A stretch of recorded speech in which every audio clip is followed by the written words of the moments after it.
আকাশবাণী কলকাতা।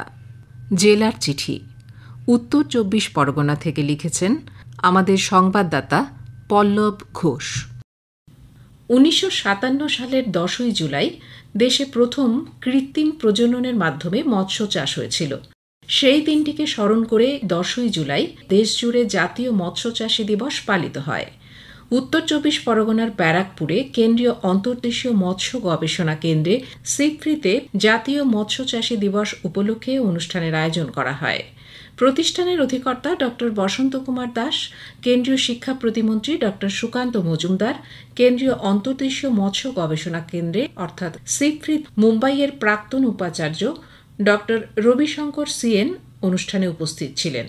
ড বসন্ত কুমার দাস বলেন, সিপ্রিতে প্রথম কৃত্রিম প্রজননের মাধ্যমে মৎস্য চাষে যে বৈপ্লবিক ঘটনা ঘটেছিল সেই দিনটিকে স্মরণ করে চাষিদের সম্মানিত করতে ও বিজ্ঞানীদের উৎসাহিত করতে এই দিনটি দেশব্যাপী পালন করা হচ্ছে।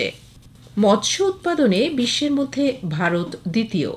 দেশে বর্তমানে ১১ মিলিয়ন মেট্রিক টনের বেশি কৃত্রিম প্রজননের মাধ্যমে মৎস্য উৎপাদন হচ্ছে।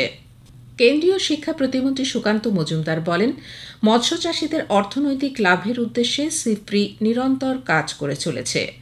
আরও বেশি সংখ্যক যুবক যুবতীদের মাছ চাষে উৎসাহিত করতে তাদের লোনের সুযোগ করে দেবার জন্য তিনি প্রতিষ্ঠানের অধিকর্তার কাছে আবেদন জানান।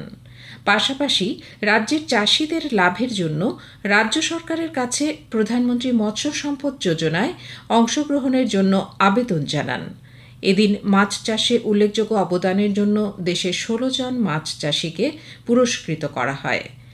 মাছ চাষ ও গবেষণার জন্য সিপ্রির সঙ্গে রাজ্যের ২টি মৎস্য সোসাইটির মৌ চুক্তি স্বাক্ষরিত হয়েছে।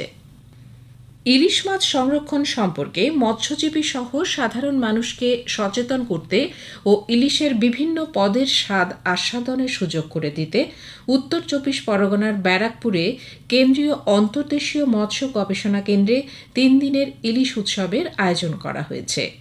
গত ৪ জুলাই এই উৎসবের উদ্বোধন করেন রাজ্যের মৎস্যমন্ত্রী বিপ্লব রায়চৌধুরী।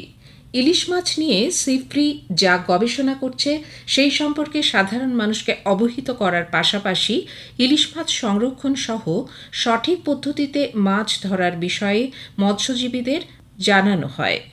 মৎস্যমন্ত্রী বিপ্লব রায়চৌধুরী বলেন, অবৈধভাবে ছোট ইলিশ ধরা বন্ধ করতে রাজ্য সরকার ২ মাস ইলিশ ধরার ওপর নিষেধাজ্ঞা জারি করেছে, যার ফলে চলতি বছরে ইলিশের সংখ্যা বেড়েছে।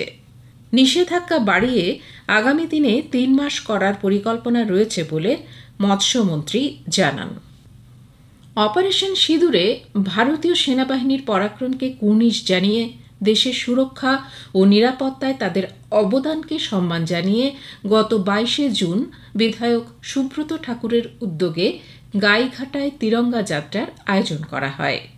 রাজ্যের বিরোধী দলনেতা শুভেন্দু অধিকারী তিরঙ্গা যাত্রায় অংশগ্রহণ করেন। গত ২১ জুন দেশজুড়ে পালিত হয়েছে বিশ্ব যোগ দিবস।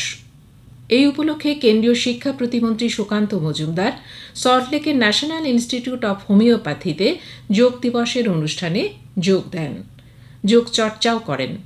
তিনি বলেন, বিশ্বের কাছে ভারতের অমূল্য অবদান হল যোগ। গোটা বিশ্ব ভারতের যোগার মন্ত্রে দীক্ষিত হয়েছে। অনুষ্ঠানে প্রতিষ্ঠানের অধিকর্তা ড প্রলয় শর্মা, সিআরপিএফের পশ্চিমবঙ্গ সেক্টরের আইজি বীরেন্দ্র কুমার শর্মা, পদ্মশ্রী অধ্যাপক ড নারায়ণ চক্রবর্তী সহ বিশিষ্ট ব্যক্তিবর্গ উপস্থিত ছিলেন। বিশ্ব যোগ দিবসে বিশেষভাবে সক্ষম ছাত্রছাত্রীদের সামিল করল সল্টলেকের পূর্বাঞ্চলীয় সংস্কৃতি কেন্দ্র। অনুষ্ঠানের সূচনা করেন পূর্বাঞ্চলীয় সংস্কৃতি কেন্দ্রের অধিকর্তা আশিস গিরি।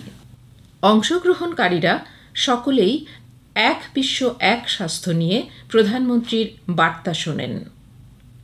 রাজ্য তথ্য ও সংস্কৃতি দপ্তরের অধীন শিশু কিশোর একাডেমির আয়োজনে এবং উত্তর ২৪ পরগনা জেলা তথ্য ও সংস্কৃতি দপ্তরের সহযোগিতায় গত বুধবার শুরু হয়েছে পুতুল নাটক কর্মশালা, চলবে শনিবার পর্যন্ত। ৪ দিনব্যাপী এই অভিনব কর্মশালায় জেলার ৬৫ জন শিক্ষার্থী যোগ দিয়েছেন। জেলার চিঠি শেষ হল। উত্তর ২৪ পরগনা থেকে পাঠিয়েছেন আমাদের সংবাদদাতা পল্লব ঘোষ।